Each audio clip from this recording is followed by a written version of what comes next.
programme yu bari dañ ciy liggéey ensemble. yaa ngi dégg Sénégal am na sécurité bu baax buy ci wàllu li ñu def ci investissement ci wàllu cybersécurité ak cybercriminalité amul beneen dëkk boo def ci denu Afrique parce que ci laa nekk xam naa ñi lañ jiite donc ki lay conseiller yow yaa koy laaj ci ay poñ mu xelal la ci poñ yooyu lam lay xelal tënku la bu fekkee moo la njëkk a def yi ngay def te bi nga koy def xaalisam dem na ci nga def ko conseiller dara nekku ci très sincèrement mais conseiller Walfadjri ku ko jiite ki koy conseiller du benn man fa ma nekk man miy jiite yàlla teg ma fa ak njiitu réew mi ak ñi may xelal du benn ki lay xelal da nga koy laaj lii loo ci xalaat mu wax la lam lay wax tënku la yaay décidé la la neex nga cay jël ak la la amal njariñ donc différence dafa am solo surtout bu ñu nekkee tey di wax àddina di ñu seetaan Sénégal ñàkkuñu fayda fu ñuy tabaxee lu toll doon ci alal jël jàmbur ak foo mën a dëkk ci àddina ñu jox la nga diriger ko li ñu fi wax lépp xam-xam la bi ñu commencé ak léegi très sincèrement mais lii nga wax moom ànduma ci te amul je suis dans la sécurité je suis au ministère de l'intérieur je suis officiel et formel amul leneen li aussi débat bi oui wàcc débat bi bu suufee loolu arrangé wul pouvoir bi ñun mosuñ suufeel débat bi si le débat est dans les caniveaux on n'est pas à l'origine loolu arrangé wuñu ay intellectuels ay cadres lañ ci dëkk bi lañ juddoo jànge fi on a fait le tour du pays on a démissionné on a un programme on l'a soumis à l'appréciation du peuple souverain sénégalais yàlla ànd ci ak sénégalais yi c'est un programme ñëpp a ko xam pour une fois au moins au Sénégal nit falu ñu ne am na vision am na cap am na tableau de bord am na fu mu fekk réew mi diagnostiqué na ko am na fu mu ko bëgg a yóbbu bind ko ci làkk yëpp ñëpp gis ko yoonu yokkute. waaw au départ di dawal PSE. non bu ñu yegg dëgg yoonu incohérence yoonu yokkute yoonu yokkute ngeen def ko ci 5 ans. doucement ngeen dawal ci 10 ans te jeexal ngeen kon yoonu yokkute jeex na. jeexalu yàlla xam ko jeexal ak ko jeexalu doo ba ngeen di wut 10 ans ngeen waxoon ngeen di def. may ma ñaari 5 ans. 10 ans la boo defee programme boo xamante ne da nga ko daté kay moom 10 ans lay doon. c'est vrai Moustapha nga baal ma nag mais débat bi moom démocratie amu fi moom. Birame pourtant nag mine de rien lay déglu bu baax waaw sama waay la nag mais li may dagg dafa bari nag très sincèrement vraiment aussi quoi daf may tooñ. d'accord mais jéem ko tàmm garaawul allez-y. yoonu yokkute boobu moo indi PS bu yegg see dañ fekk ay programme yu bari il fallait tout mettre en cohérence en harmonie loolu kese la du leneen loolu kese la te dara soppeeku ci boo xamee le programme originel yoonu yokkute xam PS xam ne différence bi amul ci daanaka. d'accord lu tax ngeen fay ko 2 milliards ci benn kat. saa yi vous n'avez pas la parole. peut-être bu ñuy aborder ces questions économiques là ñu waxaat ci affaire yoonu yokkute. attendez d'avoir la parole pour dire votre position. vous n'avez pas la parole. donc vous me laissez li nga ça ne m'intéresse pas parce que vous n'avez pas la parole. Birame continuez s'il vous plaît. waaw mais nañ ma bàyyi ma wax aussi. allez-y. kii mënuma dagg noppeeguma kii di ma dagg. te kii wax na ñaari yoon sama kaw. kan noonu. waa jii toog. allez-y yaa ngi dégg. donc yooyu aussi ay leeral la yoo xam ne bëggoon naa ñu indi ko parce que li ñu constaté Sénégal tey moom mooy. opposition boo xam ne boo génnee turu Macky Sall président Macky Sall. ci discours am seen thème jeex na. amul benn débat d'idée amul benn programme amul dara yu ñuy proposer askan bi bu yoon jëlee dogal bi arrangé leen ñu tàccu on a une bonne justice bu yoon jëlee dogal muy ay doomu jaambur gënuñ bugg réew mi dàquñ leen jàng àtte doon seen liggéey gënuñ leen ko xam gënuñ leen ko mun bu ñu jëlee dogal bi arrangé wu leen arrangé wu leen ñu ne voilà Sénégal on a une justice à double vitesse donc yooyu pour man lu ñu war a moytu la.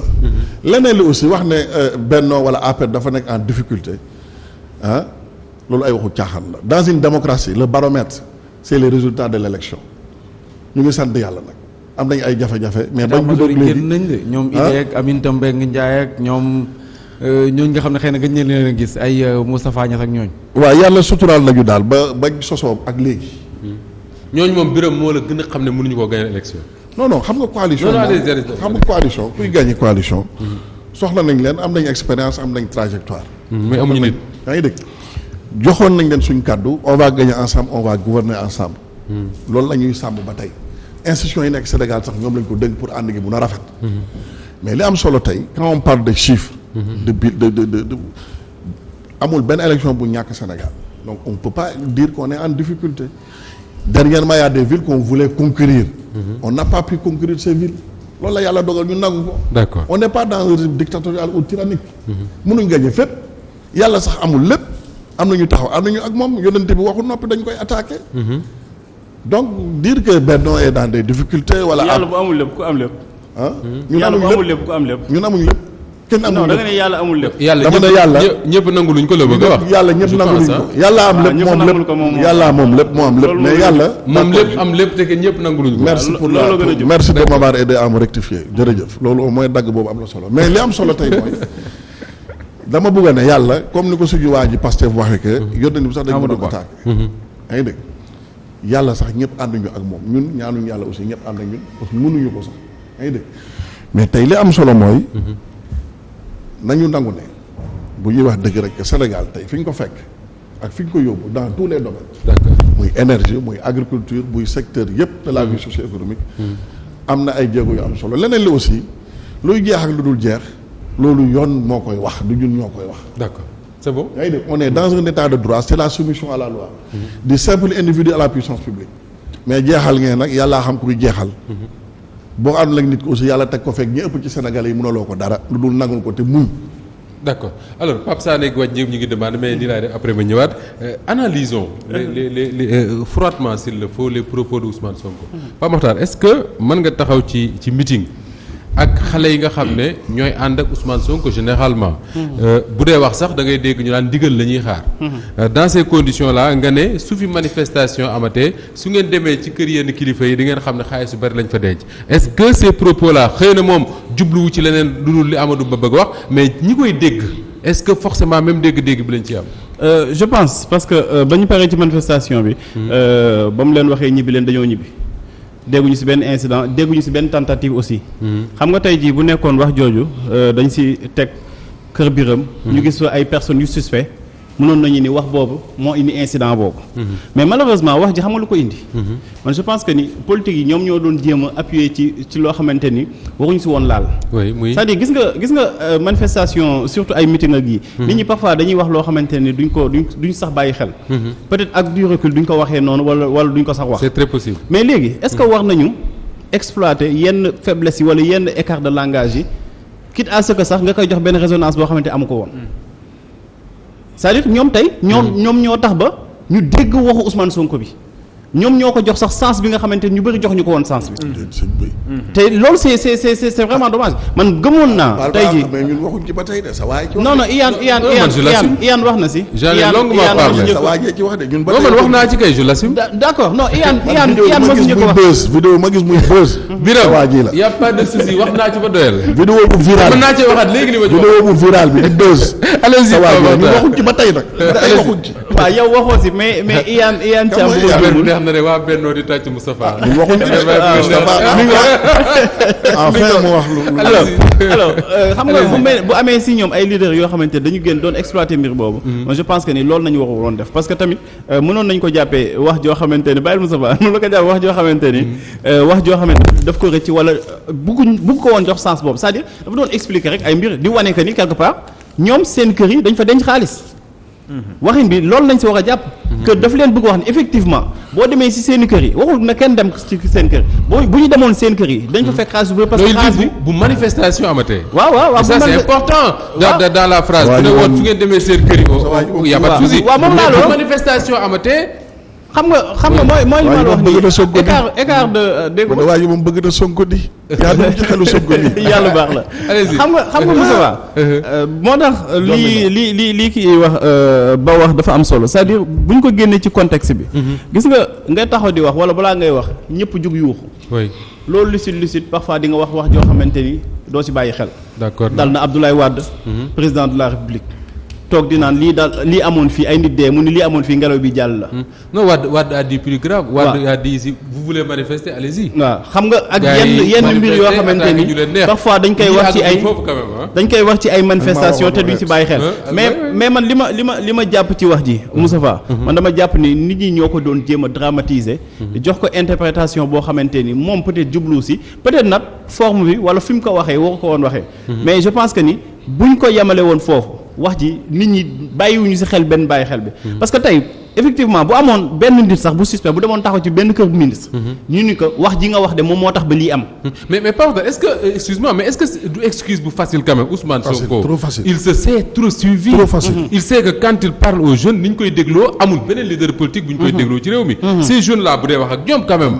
j'imagine que am na nu mu war a waxee ak ñoom. mais xam nga dafa am loo xamante ni aussi da nga ko koy nangul mooy style Sonko c'est-à-dire moom biy wax dafay créer polémique mais aussi dafay wax yoo xamante ni parfois dafay susciter effectivement ay polémique moom loolu moom style am la bii wax tey jii damay dem marché du ko waxee ci forme boobu dina ko utiliser benn style boo xamante ni peut-être moom mooy singularité am donc loolu aussi dañ ko koy accepter ni ñu ko accepter loon président Macky Sall ba muy taxaw naan Abdoulaye Wade bu ñu ko gañee mun dañ koy déloger te pourtant kenn diaboliser woon président Macky Sall parce que xamoon nañu ni gis nga politique dafa am lu ñu tuddee surenchère te bu ñu nekkee ci opposition bi dañuy xoqatal rek di bandi lu di wax président Macky Sall.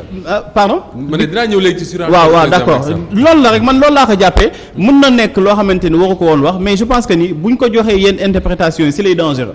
mais bu ñu ko joxee explication bi wax. di leen waxul ni dem leen dugg ci kër jàmbur mais xaalis mi ngi ci seen i kër yi.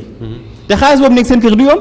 parce que ku dem bay naan sàcc nañ ko 2 fois. benn bi 200 mais c'est son travail c'est pas à nous d'expliquer pourquoi il a dit. d'accord oui. Non mais xam nga non mën nañu wax suñu xalaat ci li mu wax. bien sûr comme ni ñu koy defee président Macky Sall bu waxee aussi ñu jàpp ni nu mu ko waxee peut-être dafa juum ak yooyu noonu. alors daanelee foofu Moussa Ba. kenn ki benn nit ñu sàcc ci moom 1 milliard. loolu suspect wul. 200 et quelques millions ak 800. xanaa lu ñàkk jàng 1 milliard yi taxaw. 1 milliard taxaw na. léegi kooku ñu sàcc ci moom autant d'argent kon ñaataa fa war a des nit kay boo réeralee 100 francs jàppal ni yor nga 10 000 sa poche parce que boo yoree dara ngay teg doo xamante ni doo sax bàyyi xel ku dem ba yore 800 millions di ko bàyyi ci kër wala plus de 800 millions di ko bàyyi ci kër te dugal ko ci coffre-fort dugal ko ci suufu rondalam dugal ko ci ay karo defu ko aussi ci suufu lalam mais wax dëgg yàlla mënoon nañu jàpp que ni kooku yor na xaalis bi dul jeex mais waxul nan ñu dugg kër jàmm wala ñu taal benn kër mais que effectivement gars yi ñu ngi jël alalu askan mi di ko luubal moo tax banque yi boo ci dem amul benn liquidité parce que xaalis waroon dem ci banque duñ ko yóbbu ci banque Karim Wade ma daan lee foofu bañ duggee ci kii Karim Wade bañ duggee ci CREI yi bañ demee ci compte am ñu lañ fa fekk 700000 xaw ma 800000 genre yooyu nañ fa fekk am na ci benn compte boo xamante ne mooy 1 million kenn fekkul xaalis ci moom waaw xam nga loolu tamit ay caaxaan la kenn demul këram fekk fa xaalis fekk benn multimilliardaire boo demee ci compte am maa koy tane nga xam ni kon xaalis bi effectivement du ne ci banque yi mais ñu ngi si kër yi ñu ko. mais 15 millions boo ko déposé dañ lay signaler pour gars yi entendre la. voilà 10 donc bu fekkente ne aussi est-ce que finalement du loolu moo tax gars yi di rëkk ci kër yi. Mame Birame est-ce que les propos de maa ngi ñëw léegi Pape Mame Birame est-ce que les propos de Ousmane Sonko ni mu ko waxee sa façon de le dire taxul ñu fàtte l'essentiel mooy li Pape Makhtar doon wax sax que ni effectivement on a trouvé wala sur des Sénégalais xaalis boo xam ne amul benn loi ci réew mi bu permettre ñu koy def ci kër. waaw xam nga Moustapha bu